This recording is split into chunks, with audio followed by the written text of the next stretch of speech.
La Biblia describe a un profeta sin nombre que preparará el camino para la segunda venida de Jesucristo. Este hombre está en la escena hoy. Conozca cómo probar la identidad de ese profeta. A continuación, en la llave de David con Gerald Flurry. Saludos a todos. El apóstol Juan escribió acerca de un profeta y lo llamó ese profeta, y hemos publicado un folleto que yo he escrito y ha sido publicado 5 veces diferentes, y es acerca de quién es ese profeta. Ha sido popular y estamos agradecidos por eso, y nos gustaría continuar enviando ese folleto y libros relacionados con el tema. Este hombre que es ese profeta va a entregar el mensaje final a Jesucristo cuando Él regrese. Eso es lo que dice la Biblia. Ahora, hay algo que realmente añade a eso, y es que tenemos el nuevo trono de David, y está en la tierra, y este profeta lo tiene. Y aquí tenemos el mismísimo trono que Él va a presentar a Jesucristo mismo. Ahora eso lo hace mucho más emocionante.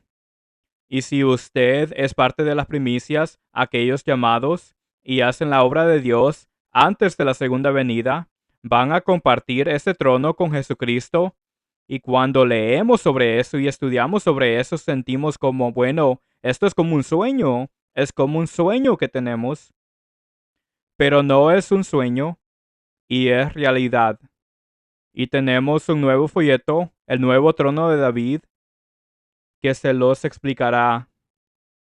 Ese sueño podría ser suyo, solo depende de si somos enseñables y como un niño, como dice Mateo 11 en verso 25.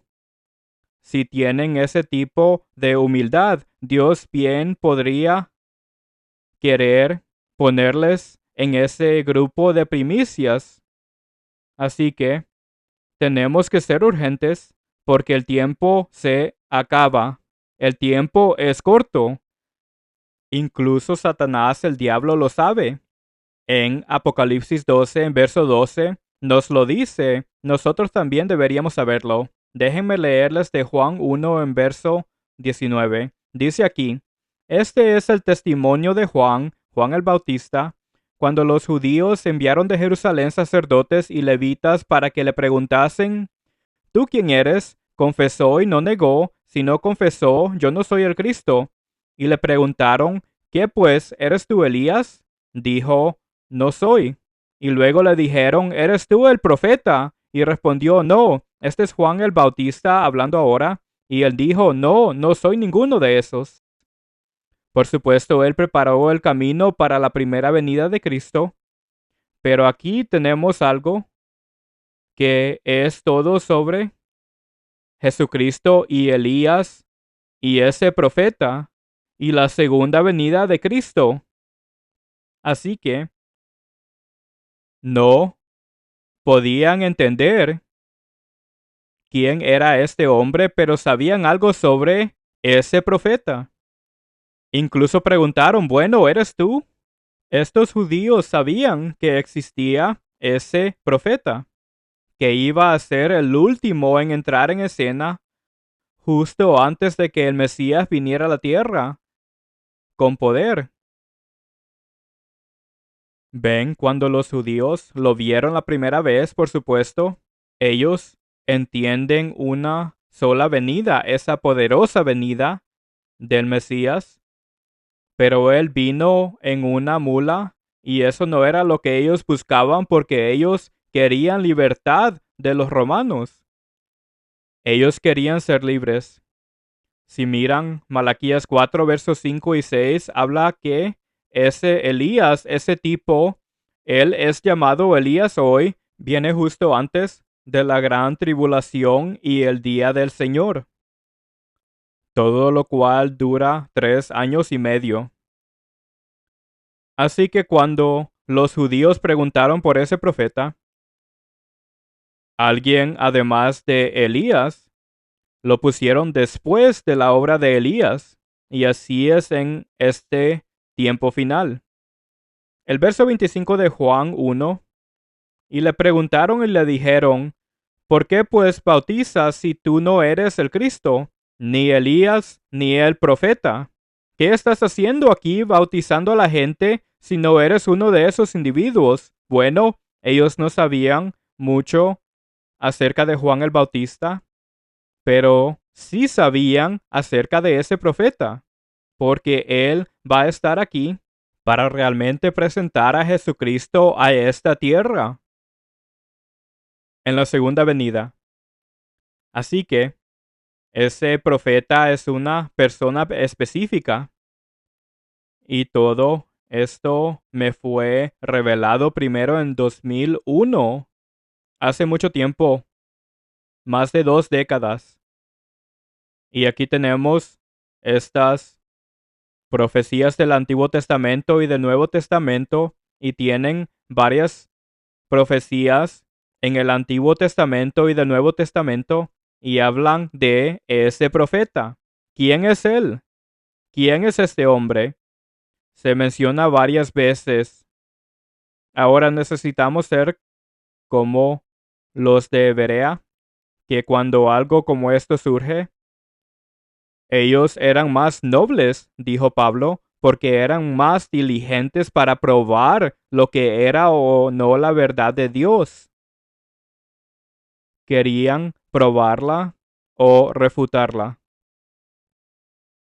Así que usted y yo ciertamente necesitamos esta actitud y tener una mente abierta. El léxico de Thayer dice, los judíos creían que ese profeta aparecería justamente antes del advenimiento del Mesías o el ungido, justo antes del Mesías. Así que es el último profeta en este tiempo final y en la Biblia para el caso y la venida de Jesucristo hasta ese momento. Según estos comentarios, también dice, los judíos pensaban que había otro profeta que vendría justamente antes del regreso de Cristo. Len continúa diciendo, este profeta en particular, por ende, significa uno quien deberá completar la obra predecesora de Elías. Así que él continúa y completa la obra de Elías.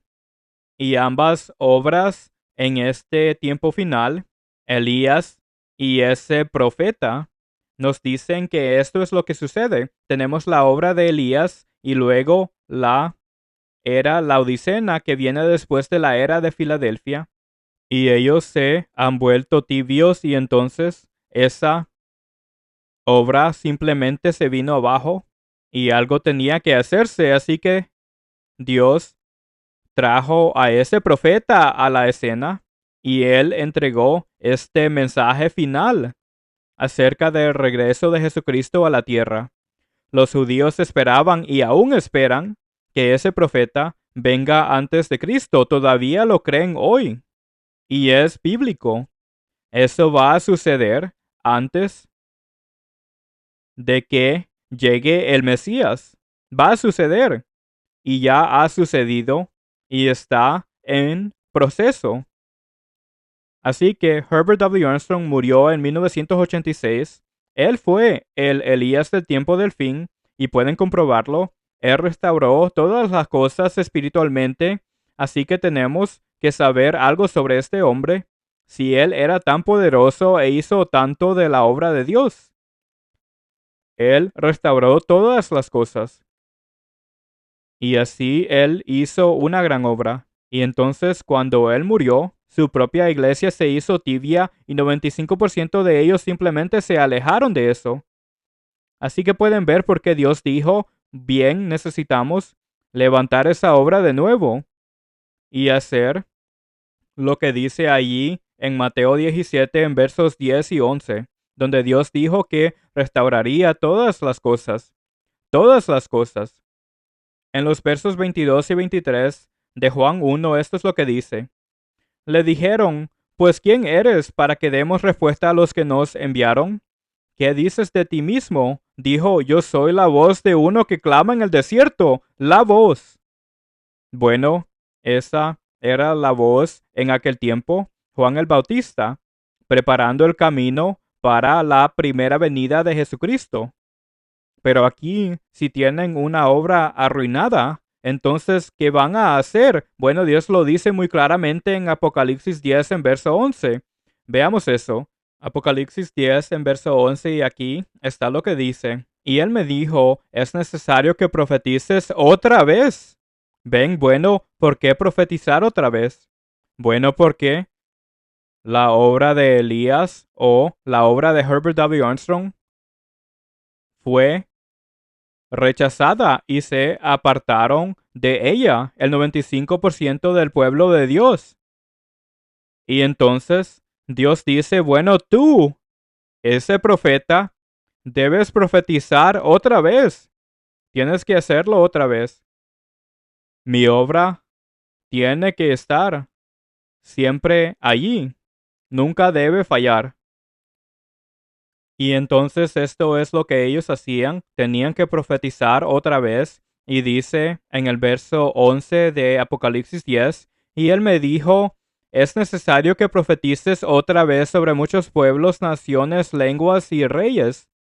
Y esto es, repito, después de que el tipo de Elías del tiempo del fin se ha ido. Él ya no está. Y ese profeta entra en escena para entregar el mensaje final y la última oportunidad para que Israel realmente se vuelva a Dios. Esta será la última oportunidad. Y 3 naciones de Israel van a tener algunos problemas serios, problemas muy serios si no hacen caso al mensaje de advertencia de Dios. Ahora pueden leer eso en nuestro libro sobre Estados Unidos y Gran Bretaña en profecía. Lo hemos tenido por muchos, muchos años y les explica todo eso. Pero Dios dice que tenemos que predicar y enseñar un mensaje sobre muchos pueblos, naciones y lenguas y reyes. Así que si mucha de la gente se ha ido, se sabe que solo hay un rebaño muy pequeño que tiene que hacer la obra de Dios. Y son colaboradores, ese 5% de ese profeta. Y así es como entregan el mensaje y hacen la obra. Verso 1 del capítulo 11. Entonces me fue dada, singular, una sola persona, me fue dada una caña semejante a una vara de medir y se me dijo, levántate y mide el templo de Dios y el altar y a los que adoran en él. Así que esa palabra levántate realmente significa resurrección, levántate. Hay una obra que hacer. Sal de tu sueño. Hay una obra por hacer y tenemos que profetizar otra vez. Eso es algo que deberíamos hacer siempre, levantarnos y tomar una postura por Dios, tomar una postura por Él. Esa es la única manera de complacer a Dios. Tenemos que hacer eso, pero aquí ese profeta tiene autoridad y es capaz de medir la iglesia y el altar, que es un tipo del ministerio. Pero aquí hay un hombre que tiene que entregar un mensaje. Tiene un pacto con Dios, ese profeta. Así que ese profeta y los filadelfinos se levantan como Cristo manda y los laodicenos están ciegos y simplemente dormidos. Pero esta era tibia es la que siguió a la era de Filadelfia, que fue el tiempo de aquel tipo de Elías que restauró todas las cosas. Así que observen lo que dice aquí en el verso 1. Estamos hablando en el verso 1 el patio interior y ahí es donde Dios mora. Ahora Dios mora en su iglesia donde quiera que esté. Cristo dijo, incluso cuando vino a la tierra la primera vez, Él dijo, voy a edificar mi iglesia. Es mi iglesia y nunca morirá. Esa es una promesa absoluta de Dios. Así que tiene que estar aquí en la tierra, en algún lugar, ese pequeño rebaño, ¿dónde está? Pero qué bendición es entender sobre ese profeta y lo que está pasando y qué clase de obra Dios está haciendo otra vez, él tiene que hacerlo otra vez. Apocalipsis 11 en verso 1 dice, lo leeré otra vez, entonces me fue dada una caña semejante a una vara de medir, y se me dijo, levántate y mide el templo, griego, naos, el patio interior donde mora Dios, de Dios, y el altar, el ministerio, un símbolo del ministerio, y a los que adoran en él. El patio interior y el altar que simboliza el ministerio debe ser medido o corregido. Verso 2. Pero el patio que está fuera del templo, el patio exterior, déjalo aparte y no lo midas, porque ha sido entregado a los gentiles y ellos hollarán la ciudad santa 42 meses. Esa gente se va a meter en serios problemas porque ahora están en el patio exterior. Ellos estaban en el patio interior y ahora se han vuelto al patio exterior. Y debido a eso, Dios dice, voy a castigarlos con la gran tribulación si no se arrepienten de lo que han hecho. Eso es lo que Él va a hacer. Los laodicenos están ahora en el patio exterior, pero observen, ese profeta lo que él continúa hasta este punto y toda clase de esperanzas se explican aquí. Verso 15. El séptimo ángel tocó la trompeta y hubo grandes voces en el cielo que decían, los reinos del mundo han venido a ser de nuestro Señor y de su Cristo, y Él reinará por los siglos de los siglos. Así que este mundo y sus reinos están a punto de convertirse en el reino de Dios en la tierra. ¡Qué futuro tan maravilloso tenemos! Aunque no lo entendamos o no sepamos nada al respecto, aún así va a suceder. Dios va a hacer que suceda. Este es el profeta de Dios que nos habla de este maravilloso futuro que tenemos. Y por supuesto, Jesucristo es el que lo hace, no ningún hombre, ni ningún profeta. Es obra de Dios. Todo es obra de Dios. Así que si nos fijamos en el profeta Ezequiel, también habla de ese profeta y su mensaje de advertencia era para Israel. Pero Israel había ido en cautiverio hacia más de 100 años cuando profetizó eso, por lo que su profecía es específicamente para este tiempo final, para hoy, ahora mismo. Y hay algunas profecías difíciles de entender en ese libro, pero debemos hacerlo. Noten lo que dice en el capítulo 33 en verso 7. A ti, pues, hijo de hombre, te he puesto por atalaya a la casa de Israel, y oirás la palabra de mi boca. Oye esta palabra de mi boca, yo la voy a hablar. Los amonestarás de mi parte. Adviérteles de parte de Dios. No se trata de hombres, se trata de lo que Dios está haciendo. Y de lo que los hombres no están haciendo. Esto no es un vigilante que la gente eligió. Ven, Dios dice, te he puesto por vigilante. Ahora, ¿es esa una tarea seria que tiene que hacerse? Yo diría que sí. Ahora, esto es lo que tienes que hacer. Diles esto. El profeta, este es ese profeta.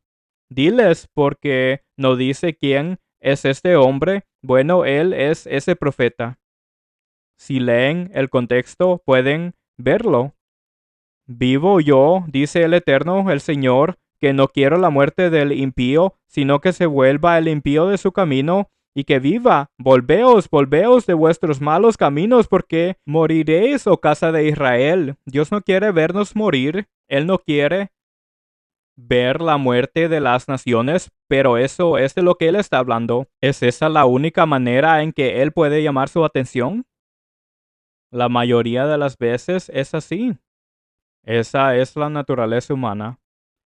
Pero esto es realmente, vean, repito, esto aún es acerca de una obra de vigilancia, pero hay más. Y este Dios omnipotente dice, mira, tienes que volverte y regresar a donde lo dejaste, especialmente los laodicenos, pero esto también está advirtiendo al mundo. Y luego el verso 30 habla de que un mensaje de Dios viene y el verso 31 solo continúa diciendo que la mayoría del pueblo de Dios se negará a obedecer el mensaje. Y luego el verso 33, noten lo que dice. Pero cuando ello viniere, y viene ya, dice, he aquí está viniendo. Viene rápido y lo pueden ver y lo pueden probar y lo pueden saber. Vendrá, sabrán que hubo profeta entre ellos, no lo sabrán. Ese profeta está allí, no lo sabrán hasta después de que estas cosas sucedan, a menos que se arrepientan, y no hay mención de eso aquí, pero podría estar aquí si tan solo aceptaran esta advertencia. Pero ¿cuáles son las posibilidades de que eso suceda? Ven, aquí tienen un vigilante y un profeta. Y Ezequiel no era un vigilante, era un profeta. Pero aquí tenemos un vigilante y un profeta. Así que hay una obra poderosa y el profeta de Dios se está encargando de eso. Ahora en Sofonías 1, en verso 14, fíjense en esto. El verso 14 dice, cercano está el día grande del Eterno, cercano y muy próximo. Miren a su alrededor. Todo se está moviendo realmente rápido. Sí, el gran día del Eterno se está acercando mucho. Y va a ser un tiempo difícil para algunas personas, muchas de ellas, así como la gran tribulación, si no prestan atención a la advertencia de Dios. Deben hacerlo. Es amarga la voz del día del Eterno, gritará allí el valiente. Es la voz. Bueno, no hay nombre, es ese profeta otra vez. Increíble. Ese profeta está en muchos lugares diferentes. Versos 1 y 2 de Sofonías 2. Congregaos y meditad, oh nación sin pudor, antes que tenga efecto el decreto y antes que el día se pase como el tamo, antes que venga sobre vosotros el furor de la ira del Eterno, antes que el día de la ira del Eterno venga sobre vosotros. 4 veces dice Dios antes. Asegúrese de acudir a Dios antes de que esto suceda. Eso es lo que quiero que hagas. Ven la voz, dice en Sofonías 3, en versos 1 y 2. Habla de la voz. Tenemos que oír esa voz. Hay una voz y podemos probar dónde está esa voz y lo que es. Y podemos saber todo acerca de lo que se va a hacer. Pero hay que darse cuenta de que tenemos que hacer algo. Y lo que tenemos que hacer es tomar el material que le ofrecemos de esta obra y ponerlo realmente en práctica. Y todos ustedes pueden estar ahí ayudando a Dios a llevar su mensaje al mundo y pueden compartir el mismísimo trono de David con Jesucristo. Ustedes pueden hacer eso. Puede ser la esposa de Cristo. Pueden estar allí con Jesucristo en su trono para siempre. ¡Qué futuro! Si tan solo lo escogemos. Hasta la próxima semana, soy Gerald Flurry. Adiós amigos.